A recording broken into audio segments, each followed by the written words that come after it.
Senhoras e senhores, moças e rapazes, meninas e meninos, e acima de tudo, amigas e amigos do Lar João Batista.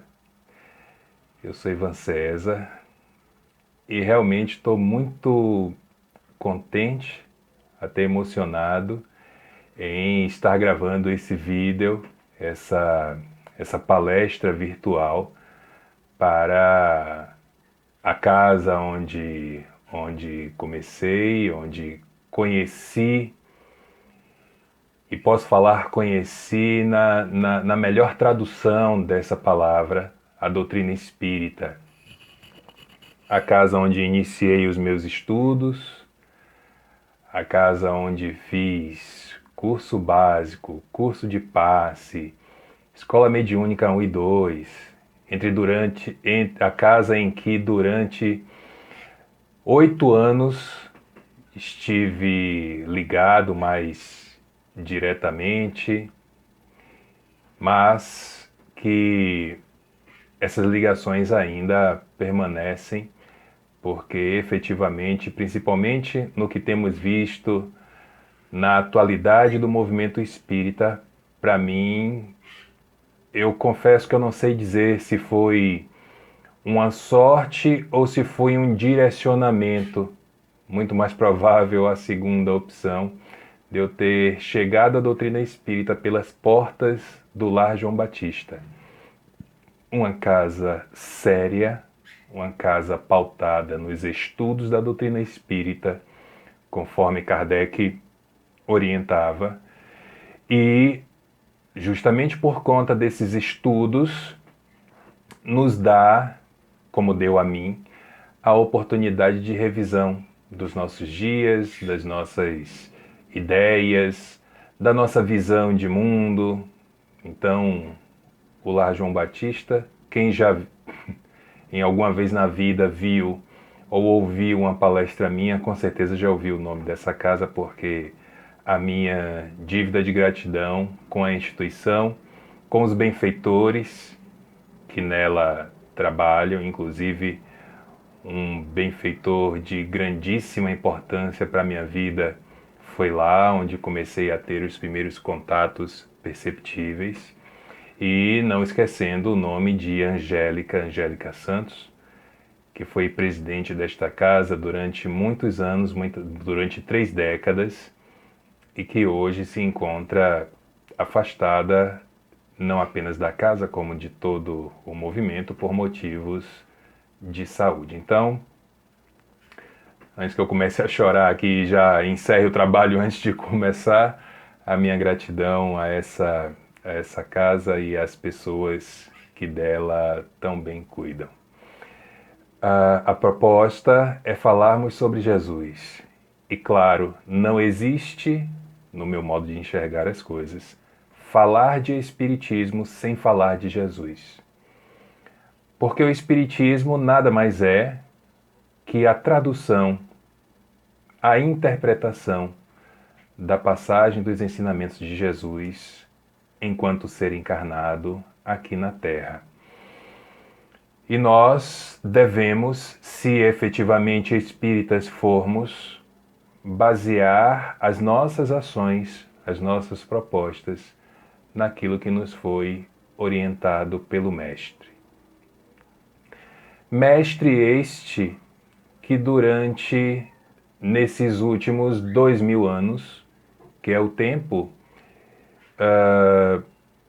o período histórico chamado depois de Cristo, é o tempo em que temos tido contato com as suas histórias, com as repercussões da sua vida, da sua passagem muito curta, se contarmos não apenas o tempo de vida, entre 33 e 38 anos, a depender dos registros históricos que se pesquise, mas também uma passagem doutrinária mais curta ainda, porque o que se conhece da vida de Jesus nos dias de hoje está baseada em um período de aproximadamente 3 anos. Agora imaginem, em um período de 3 anos, tudo isso que temos. Enfim.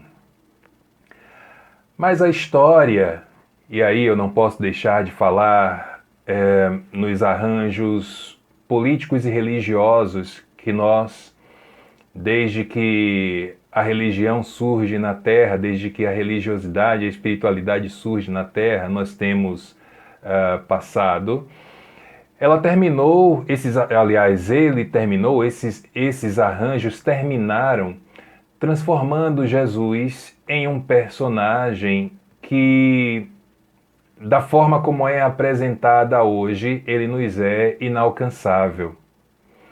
Inalcançável nos propósitos, inalcançável na sua vivência, inalcançável inclusive na sua morte. E infelizmente, alguns de nós espíritas terminamos repetindo esses diálogos, repetindo esses conceitos que em verdade não têm relação histórica com Jesus de Nazaré.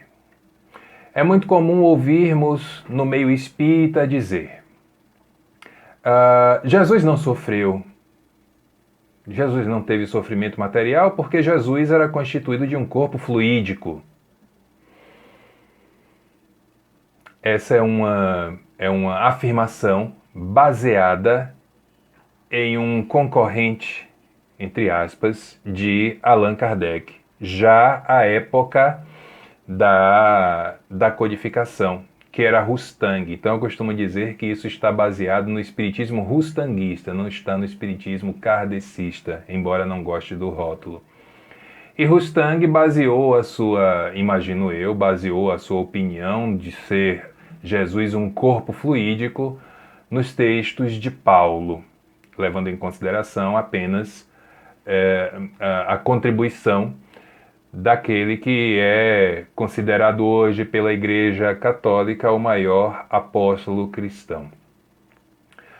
Outra ideia que tem sido muito comum, infelizmente, nas nossas instituições, é de um Jesus distante, um Jesus alheio às questões de natureza humana.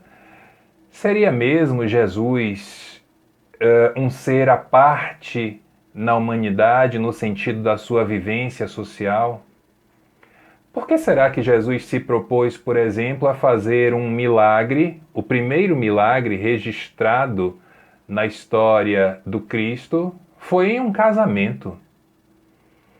E convenhamos, quem de nós aqui que já esteve em um casamento, seja ele de que expressão religiosa for, ou até sem expressão religiosa, para ir ao festejo e ficar sentado num canto escorado como se nada tivesse acontecendo no mundo à parte a toda aquela comemoração? Acho difícil que isso aconteça, da mesma forma como acho difícil que Jesus tenha ido ao casamento apenas para fazer a vontade de Maria, que foi quem insistiu que ele fosse, e transformar água em vinho. Jesus foi curtir, Jesus foi comemorar. Quantas não são as passagens evangélicas, eu ainda vou escrever sobre isso. Podem anotar e me cobrar mais para frente. Quantas não são as passagens evangélicas em que Jesus fala de comida? E não de comida apenas no sentido da alimentação necessária, mas de comida no sentido da alimentação frugal, da alimentação desprogramada, da alimentação no sentido de encontros sociais. Jesus vai fazer visitas a amigos. Está narrado no Evangelho a história da amizade de Marta, de Maria e de Lázaro com Jesus. Então essa ideia de que Jesus é um ser à parte em relação às questões sociais é só fazer uma leitura um pouco mais atenciosa do Evangelho, que nós vamos ver que não era bem assim. E é justamente para fazer essa abordagem do caminho da verdade e da vida, conforme está descrito no Evangelho, que Jesus nos apresenta, que eu preferi desta vez trazer como referência para esse nosso trabalho um livro que ele não é um livro espírita. ele sequer é um livro religioso.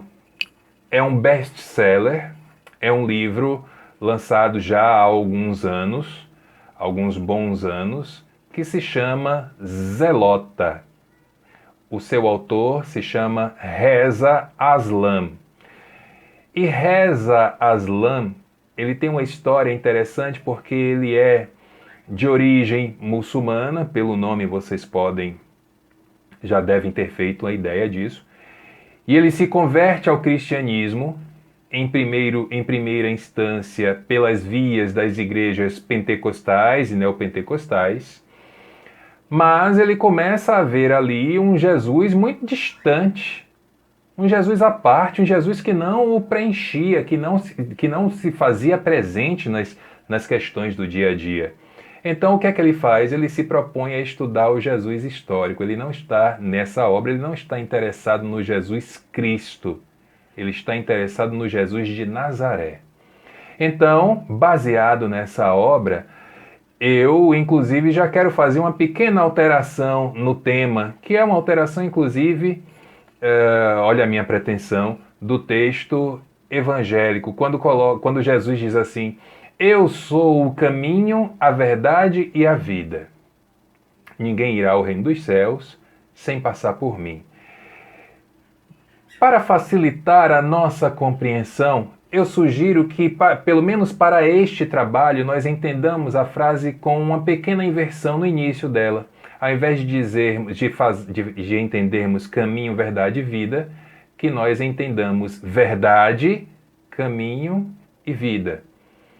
E eu vou explicar. Imagino eu que após ter contato com a verdade, após conhecer uma verdade, independente de que verdade estejamos tratando, se a gente for pensar em um dos textos de Marilena Chauí, no seu livro Introdução à Filosofia, Marilena divide a verdade em 3 possibilidades: a verdade grega, aletheia, a verdade hebraica, emuná, e a verdade latina, veritas, cada uma com as suas características. Mas é conhecendo essa verdade que nós podemos escolher o caminho que vamos seguir e, a partir daí, mudar as nossas vidas. Por isso a sugestão de alteração: ao invés de caminho, verdade e vida, verdade, caminho e vida. Há 2000 anos, Jerusalém e toda aquela região da Palestina vivia, aliás, há 2000 anos não, ainda hoje é assim, mas vivia um problema grave em relação aos inúmeros conflitos. Conflitos entre os judeus, conflito dos judeus entre si, e conflito dos judeus com o Império Romano, que fazia ali a imposição das suas forças pelos seus exércitos, essas coisas todas. Ô, gente, eu acho que eu tô na andropausa, não sei se é porque os 40 anos chegaram, mas está um negócio de uma suadeira danada aqui, então eu vou, para não interromper aqui a gravação, eu vou vez que outra dar essa passadinha de mão na testa. Mas acabei de tomar banho, viu? Botei perfume, tudo direitinho, vocês podem ver que eu fiz uma chapinha no cabelo, dei uma ajeitada na barba só para poder gravar esse vídeo. Mas como tem luz em cima, luz na frente, a casa tá fechada aí, o corpo não aguenta e o suor vai se pronunciando. Mas vai parar por aí, não tem mais nada além disso não. Então era uma época de muitos conflitos, e é aí, justamente nessa ocasião, que Jesus nasce. Vamos lembrar também que, em termos religiosos, o judaísmo ele tinha algumas, podemos chamar de subdivisões, ele tinha algumas escolas, tinha algumas seitas, e já naquela época eram mais de 20 seitas, escolas dentro de uma mesma religião. Já pararam para imaginar o que é isso? Dentre as mais famosas tinha os fariseus, os saduceus e os essênios. Todas essas seitas judaicas dentro do próprio judaísmo. Era uma época também de profecias, de profetas, de feiticeiros. Inúmeros são os profetas citados no livro judeu, na Torá, Inúmeras são as profecias, a Torá, inclusive, que depois se tornou um livro também cristão. A primeira parte da Bíblia ela não tem nada de cristã, ela é toda judaica, ela é toda judia. E às vezes a gente esquece disso. Então era uma época de profetas como Elias, como Isaías, como Jó, enfim, como vários outros que surgiram para falar, o próprio João Batista, para falar das suas questões, para falar da salvação, para falar do reino de Deus, essas coisas todas. E muitos deles, inúmeros deles, quando iam fazer as suas profecias, eles falavam de um Salvador que estava por chegar. Havia uma necessidade, justamente por conta desse contexto político e social da época, de uma mensagem libertadora. Aquele povo precisava de uma esperança. Imagina você ser refém de você mesmo e depois ser refém de um império poderosíssimo, um dos impérios mais poderosos da história, talvez o mais poderoso. Então você precisava ter um refúgio para a sua alma, você precisava ter uma certa tranquilidade de pensamento, tranquilidade de ação, uma tranquilidade social, o que não era muito fácil. Então os profetas também tinham esse papel. E quando Jesus nasce em Nazaré, é interessante que muitas vezes nós somos, como disse agora há pouco, nós somos repetidores de textos sem refletirmos sobre esses textos. Nós já sabemos que naquela época não existiam os sobrenomes para aquela região. A mulher, ela era identificada pelo nome da cidade em que nasceu ou pelo nome do seu marido. Para dar um exemplo, Joana de Cusa. Cusa era o nome do marido de Joana. Outro exemplo, Maria de Nazaré. Maria nasceu em Nazaré. A história oficial nos conta que Jesus nasceu em Belém. Não é assim que está escrito no Evangelho? Aliás, está escrito no Evangelho, cuidado, são 4 evangelhos oficiais, 4 evangelhos canônicos. A história do nascimento de Jesus só está escrita em 2, nos outros 2 não está. Mas se Jesus nasceu em Belém, por que não é Jesus de Belém? É Jesus de Nazaré? Tudo isso, para que a gente já comece a partir daí a fazer uma análise um pouco mais cuidadosa. Nazaré era uma cidade praticamente inexistente naquele contexto. Era uma cidade muito pobre, não sei nem se eu posso chamar de cidade, mas um lugarejo, um vilarejo, que durante muito tempo nem no mapa estava. Hoje vocês vão olhar na internet e vocês vão encontrar a região onde ficava Nazaré. Mas até pouco tempo atrás, Nazaré nem no mapa estava, porque era uma cidade para aquela região praticamente irrelevante. Irrelevante no sentido econômico, irrelevante no sentido social. Era uma cidade onde os seus habitantes tinham, a maior parte deles, atividades pastoris, cuidavam das suas ovelhas, um ou outro ali tinha uma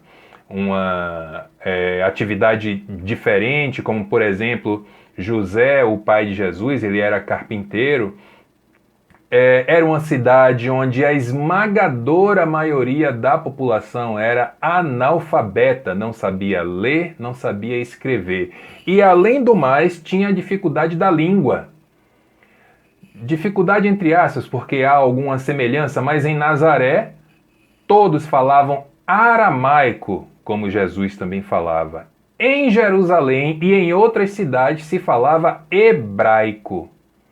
Ainda tinha a contribuição do latim, que era a língua oficial do Império Romano, e do grego, porque naquela região havia muitos helenistas, havia muitos egressos da diáspora grega, da diáspora helênica, então foram povoar também aquela região de Nazaré. O grego dessa época era o que é o inglês hoje. Então só aí nós já falamos em 4 idiomas diferentes: aramaico, hebraico, latim e grego. E é nesse contexto que Jesus nasce. É interessante observar que quem já se propôs, e nesse livro o autor fala isso com muita propriedade, eu sugiro, inclusive, quem tiver a curiosidade, leia o livro. E eu sugiro que faça a leitura da forma como eu fiz. Eu abri o livro e no computador abri uma Bíblia online. E aí toda vez que o autor fazia uma referência no livro, eu ia na Bíblia para verificar se realmente ele estava certo. E estava. Apenas um equívoco foi cometido, que pode até não ter sido quem conhece o processo de editorial sabe que muitas vezes algumas coisas passam e não é feito pelo autor, por quem faz a revisão ou a tradução. Em determinado momento ele deveria ter citado Lucas 31, ele citou Lucas 32. O único equívoco foi esse. Mas toda vez que ele fazia uma citação lá, eu ia conferir aqui na Bíblia e bateu. Tudo. O que me fez dar mais credibilidade ainda àquele relato interessantíssimo. É um livro interessantíssimo. Agora, eu já digo logo a vocês, se você não está disposto, se você não está disposta a derrubar o seu templo e reconstruir novamente, como o próprio Jesus diz, nem leia, nem se dê o trabalho. Porque, como disse, ele não faz uma abordagem do Jesus Cristo, ele faz uma abordagem do Jesus homem, do Jesus de Nazaré. E, inclusive, com contrapontos dos detratores, dos inimigos de Jesus. Então nós vamos encontrar lá no Evangelho de Mateus, ele diz que, falando a respeito da fuga, aquela coisa toda, na verdade são muitas informações desencontradas sobre o nascimento de Jesus. Não apenas sobre o nascimento de Jesus, como da morte de Herodes, da sucessão, é tudo muito desencontrado nos evangelhos. Os evangelhos, entre si e em si, eles têm muitas contradições. Basta lembrar que dos 4 textos que estão na Bíblia, presume-se que apenas o texto de Lucas tenha sido escrito por ele mesmo. Os outros 3 foram escritos por outras pessoas, no mínimo, 20 e tantos anos depois da morte de quem assina. Então o Evangelho de Mateus não foi escrito por Mateus, o Evangelho de Marcos também não foi escrito por Marcos, e o Evangelho de João, muito menos escrito por João. Qual a importância disso? As pessoas às vezes até em homenagem ao nome que assina, fazem ali uma alteração ou outra. Até hoje nós ainda vemos isso. Então no Evangelho de Mateus vamos lá verificar que ele fala de uma fuga de Maria e de José por causa de um censo. Eles fogem de Nazaré e aí no meio do caminho param em Belém. A distância de Jerusalém para Nazaré era de aproximadamente 100 quilômetros. Salvador, Feira de Santana.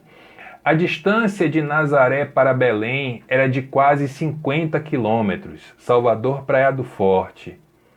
E é nessa ideia que tem a fuga de Maria, por causa do censo que Herodes queria identificar as crianças, as mulheres grávidas, para matar todo mundo, porque alguém viria lhe substituir. Aí no texto de Mateus nós vamos encontrar a ideia de que Jesus e sua família saem de Belém e vão para o Egito. Eles não voltam para Nazaré, não. Eles vão viver no Egito. E depois é que retornam para Nazaré, algum tempo depois. Isso está no Evangelho de Mateus. Não há qualquer vestígio histórico, inclusive nos textos de Joséfo, um historiador daquela época, que isso tenha acontecido. Inclusive, não há, como é que eu posso dizer,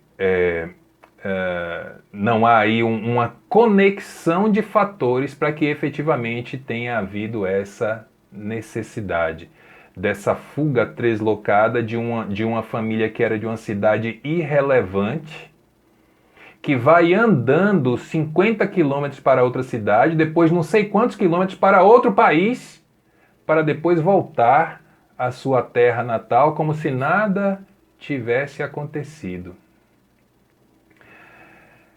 Enfim, o fato é que, principalmente nos textos de Mateus e nos textos de Lucas, nós vamos encontrar ali uma tentativa muito grande de enquadrar Jesus, a chegada de Jesus, às escrituras sagradas do povo judeu.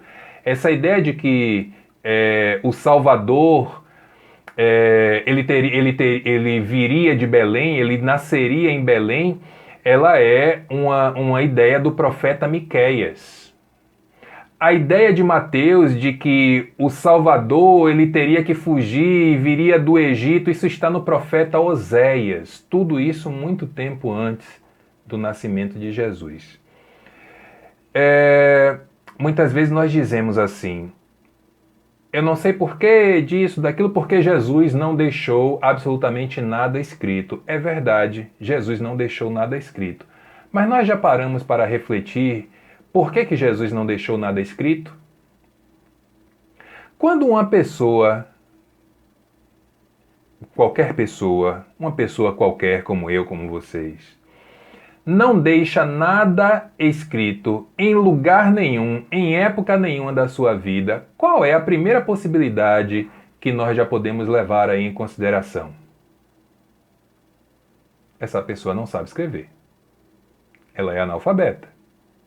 E por quê? Por quê? Não se considera isso em relação a Jesus também, o que é perfeitamente plausível. Jesus não deixou nada escrito porque ele não sabia escrever, é simples. Agora, aí mudando o prisma, mudando o olhar, diante de toda a vida de Jesus e diante das suas palavras ditas, será que ele realmente precisava ter escrito alguma coisa?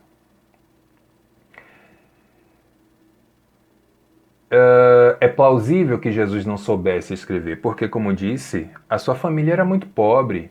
O lugar onde Jesus nasceu, Nazaré, era muito pobre. Então eles não tinham acesso à educação. Já nasciam para sobreviver e trabalhar. Assim sucedeu não apenas com Jesus, como com os seus irmãos. Irmãos e irmãs. Que é outra questão também, que a gente lê o Evangelho, aí aquela passagem, por exemplo, da estranha moral, né? Jesus, sua mãe e seus irmãos estão aí fora. Quem é minha mãe? Quem são meus irmãos? Aí, principalmente o espírita, ele passou a fazer um malabarismo religioso para tentar justificar essa frase. Não! Maria era virgem, Jesus nasceu por obra do... Principalmente o espírita, não, desculpa, principalmente o católico, o cristão. Maria era virgem, Jesus nasceu por obra do Divino Espírito Santo. José foi só alguém que estava ali para dar um apoio. E aí dizem que esses filhos citados eram filhos só de José, não eram filhos de Maria. Só no próprio Evangelho, há a citação de pelo menos 4 irmãos de Jesus. E o mais conhecido deles, inclusive, se tornou um discípulo, Tiago. Tiago era irmão de Jesus. E há pelo menos 4 irmãs também, ou seja, Jesus tinha pelo menos 8 irmãos e irmãs. Embora essas irmãs, inclusive por conta das características, das diferenças entre o tratamento do homem e da mulher naquela época, não há vestígios das suas existências, mas não há vestígios dos seus nomes.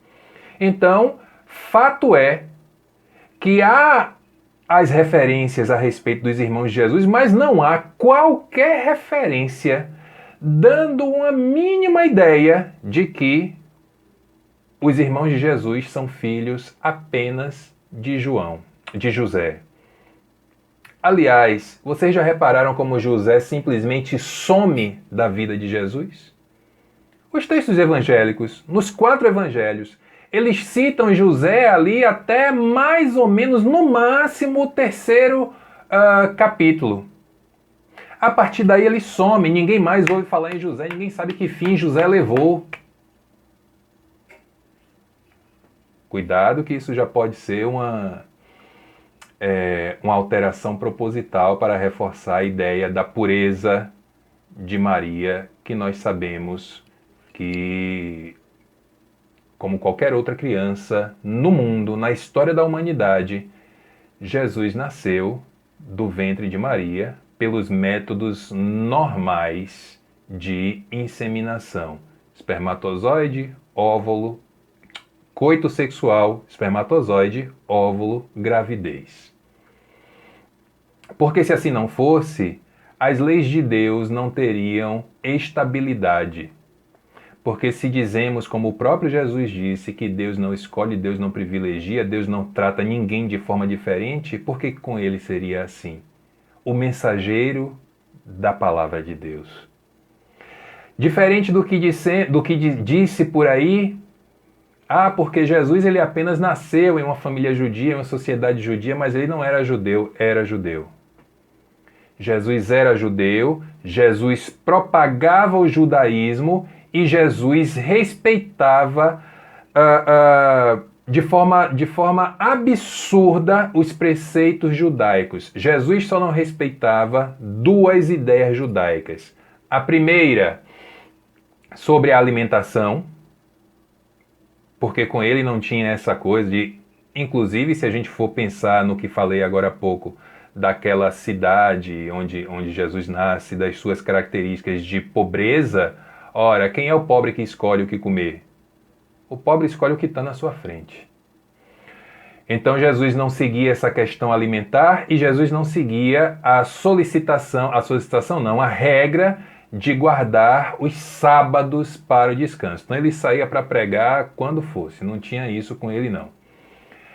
Jesus era um entusiasta das ideias judias e defendia o seu povo judeu. E isso não é Ivan que está dizendo, isso está no Evangelho. Se vocês forem olhar o capítulo 4 do Evangelho de Marcos, e vou dar a referência a versículos 11 e 12, vão ler assim: mas para os de fora, tudo é dito por parábolas. Opa, olha aí as famosas parábolas de Jesus, que até hoje a gente não entendeu. Algumas delas, algumas pessoas não entenderam.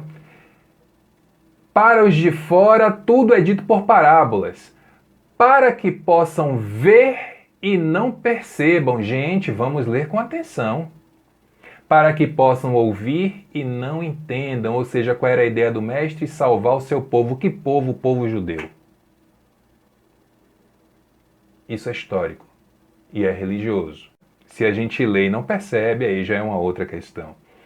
Nessa ideia ainda de descobrir o caminho, de traçar o caminho, aliás, de apresentar primeiro a verdade, há o papel fundamental de João Batista. João Batista era, naquela ocasião, o profeta mais conhecido da região. Também fazia curas, porque João Batista, na história, ficou relegado àquele que batizava as pessoas no Rio Jordão. Claro, ele fazia isso também, mas não só isso. Ele pregava, ele tinha seguidores, não esses seguidores dos dias de hoje, né? Essa coisa vazia, mas pessoas que iam seguindo João Batista para onde ele fosse. Ele fazia curas, fazia milagres, tudo isso. E Jesus, ele inicia a sua trajetória também como um seguidor de João. Ou vocês acham que foi à toa que Jesus foi ao Rio Jordão para que João o batizasse? E o que significa o batismo nas águas do Rio Jordão? Limpar as impurezas. Portanto, Jesus também se considerava um impuro e que precisava ser batizado para, a partir daí, virar a chave para o papel que ele exerceu durante esses ditos 3 anos e que até hoje faz parte da história do planeta. Como eu costumo dizer, creia você ou não em Jesus, a história é dividida em antes e depois dele. A ideia de ir para o deserto, essa ideia não é de Jesus, essa ideia é de João. Porque João várias vezes fazia os seus retiros no deserto. Passava lá pela Quaresma no deserto. E Jesus também vai passar aquele chamado período de 40 dias. para reunir forças, ter certeza. Inclusive é nessa ocasião que relata a passagem evangélica que Jesus é tentado pelo Satanás, para quem acredita nele, e não sucumbe. Os primeiros discípulos de Jesus, a citar aqui André e Filipe, eles não eram discípulos de Jesus em primeiro lugar, em primeira instância. Eles eram discípulos de João. Só que João morreu. Foi decapitado, como sabemos. E o que é que eles fizeram? Passaram a seguir Jesus. Quando se fala na história de Jesus, quando ele fala sobre as suas verdades, sobre as verdades do reino dos céus, sobre as verdades divinas, é muito comum nós ficarmos presos à ideia dos 12 apóstolos. Os relatos históricos, os vestígios históricos dizem que eram aproximadamente um grupo mais ou menos fixo de 72 pessoas seguindo Jesus para cima e para baixo, e a gente está muito preso aos 12. Tinha outros 60. Inúmeras mulheres, porque muitas vezes falamos apenas de Maria Madalena, mas tinha Joana de Cusa, tinha a mulher que está narrada no Evangelho como uma mulher hemorroíça, que aí passa a seguir Jesus, enfim, são várias. A própria Maria de Nazaré. As curas de Jesus, elas passaram a desafiar não apenas os judeus. Não esqueçam que lá atrás eu disse que dentro do judaísmo eram pelo menos 20 seitas, fariseus, saduceus, essênios. Elas passam a desafiar os judeus, como também passam a desafiar os romanos. Há uma passagem no Evangelho que ela é muito interessante. Vamos lembrar do Templo de Jerusalém. O que era o templo? Era uma casa de fé, e que mais tarde se torna um verdadeiro shopping center, onde as pessoas estavam ali interessadas apenas no lucro religioso, que o catolicismo mais tarde transformou em venda de indulgências. Lá era a venda de pureza. Então, se você era um impuro, você tinha que ir ao templo para falar com o sacerdote te mandava você fazer um monte de ritual, matar animal, fazer oferenda de não sei o que, acender incenso, e tudo isso era pago, tomar banho de não sei o que lá, tudo você tinha que pagar.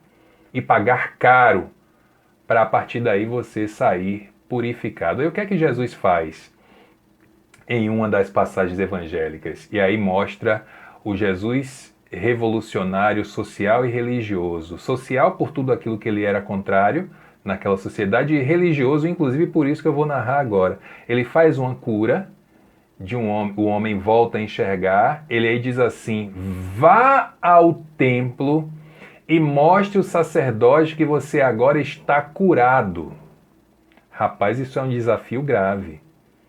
O que é que significa isso? O que é que Jesus estava querendo dizer? O que eles dizem que fazem lá é que não fazem nada. Cobrando de vocês, eu faço de graça e funciona. Agora vá lá e mostre a eles. Aí a coisa começa a esquentar, começa a ferver. Os judeus insatisfeitos, os judeus do templo, porque já tinha acontecido aquele episódio de Jesus sair jogando tudo para cima. Era raiva que ele estava sentindo. Raiva é uma emoção de qualquer ser humano, uma das emoções. E ainda essa dele curar o cidadão e mandar aí mostrar ao sacerdote o que aconteceu. Os judeus passam a ver Jesus como um inimigo, como alguém que era um empecilho aos seus ganhos materiais. E toda aquela ebulição social ao redor de um homem também chama a atenção de Roma. Roma, o Império Romano, os soldados romanos, tratam Jesus como um bandido, como um lestai, no termo da época. Quando olhamos um crucifixo que está lá Jesus pregado, em cima tem uma plaquinha, né? Lá tem assim as letras INRI, Jesus de Nazaré, Rei dos Judeus. Isso não é um título, aquela era a pena de Jesus. Ele foi crucificado porque ele se colocou como Rei dos Judeus. Quando ele está em contato com Pilatos, qual é a primeira pergunta que Pilatos faz a ele? És tu rei dos judeus? Ou seja, se você é rei dos judeus, você é contra o Império Romano, e aqui isso só dá problema. Então, Jesus foi sim um grande revolucionário social. Quando ele fala em verdade, ele está falando da verdade do amor. A sua única mensagem. Interpretada de outras tantas maneiras, com outras tantas possibilidades, com outras tantas palavras, mas, acima de tudo, a mensagem do amor. A libertação de nós mesmos. Haverá falsos cristos e falsos profetas. Quando eu vejo nos dias de hoje o povo falando em Messias, aí chegar a me dar um comichão, aí até cocei a cabeça. A libertação de nós mesmos e, por consequência, do outro. Não procures o reino de Deus aqui ou além. O reino de Deus está dentro de você. Isso é frase dele, não é minha, não. Isso não é uma revolução? Isso não é nos mostrar a verdade para que a gente finalmente trilhe um caminho de esperança e de liberdade? Para que a nossa vida ganhe outras possibilidades, outros matizes? Jesus guerreava o tempo todo contra a hipocrisia. Falei agora há pouco do homem que é curado e é mandado ir ao templo mostrar ao sacerdote. Olha, deixa de conversa. Ou quando ele fala ao próprio Pedro: Pedro, tu me amas? Ah, eu amo Jesus. Repete 3 vezes que ama Jesus. Aí Jesus arremata dizendo: em verdade vos digo que antes que o galo cante, você me negará 3 vezes. E ele negou. Hipocrisia. O tratamento que foi dispensado a Maria Madalena. E outra coisa que eu já vou adiantar para vocês, essa história de prostituta, ela está muito mais para a invenção do que para a realidade. Mas isso é uma outra palestra. Mas eles tratavam ela, a Maria, diferente por ser mulher. Então não me venham com essa de amor, amor, amor, amor, e você pega a mulher apenas pelo fato dela ser de um gênero diferente do seu e trata diferente. E eu estou me referindo aos apóstolos, aqueles 12 que andavam com Jesus. As curas físicas, mas acima de tudo as curas espirituais. Quando Jesus chora e Pedro pergunta a ele: por que choras, mestre? Ele responde: Pedro, eu não vim para curar corpos, embora fizesse muito. Eu vim para curar almas. Querem caminho mais iluminado que esse? Essa, inclusive, é a proposta da doutrina espírita. A cura do corpo é uma consequência da cura da alma, porque se você não resolve os seus problemas espirituais, continuará passando por dificuldades corporais. Nós somos unos, somos uma energia só, subdividida em termos espirituais e materiais, em espírito, perispírito e matéria. Então, inclusive aquelas pessoas que estiveram ao lado dele, que escreveram sobre ele, nem elas conseguiram alcançar a mensagem de libertação deste homem, Jesus de Nazaré. Porque eles mesmos não conseguiam, por conta das suas inferioridades, que todos nós continuamos a ter, colocar em prática os seus ensinamentos. Eram muitas dificuldades. O próprio Paulo, que é tido como o maior apóstolo do cristianismo, ele mesmo contradiz Jesus por questões políticas. Paulo não queria desagradar Roma. Na sua carta aos Romanos, Paulo diz assim: todo aquele que invocar o nome do Senhor será salvo. Romanos capítulo 10, versículo 13. Mas antes, lá atrás, no texto de Mateus, capítulo 7, versículo 21, Jesus diz assim: nem todo aquele que me diz Senhor, Senhor, entrará no reino dos céus. Reflitam. Saiam desse lugar comum de apenas ler. Ler é muito diferente de estudar, de conhecer. O caminho, aliás, como a proposta que eu fiz anteriormente, a verdade, o caminho e a vida ela se torna muito mais clara quando enxergamos Jesus como um de nós, carne, osso e espírito, mas trazendo uma mensagem infinitamente maior do que aquilo que nesse momento nós já podemos alcançar. E por que 2000 anos ainda não podemos alcançar? Porque nos empenhamos pouco para isso, nos esforçamos pouco. Os dias estão passando, o Natal está aí, e eu vou repetir para vocês a proposta que eu faço todos os anos em todas as palestras que eu faço nessa época. Que o Natal nos seja a oportunidade do nascimento de Jesus, não fisicamente, porque fisicamente nós não sabemos de nada, Nazaré, Belém, isso pouco importa. O nascimento de Jesus em nós, no nosso mundo íntimo. Porque aí sim, no dia em que ele nascer, na nossa vida, com certeza nós teremos contato imediato com a verdade e os nossos caminhos se tornarão muito diferentes do que o que tem sido na atualidade, no século XXI, em 2020. Aproveito para desejar um 2021, se Deus quiser, se Jesus permitir, de trabalho e de recuperação para todos nós, depois de um ano difícil que passamos e que estamos ainda passando.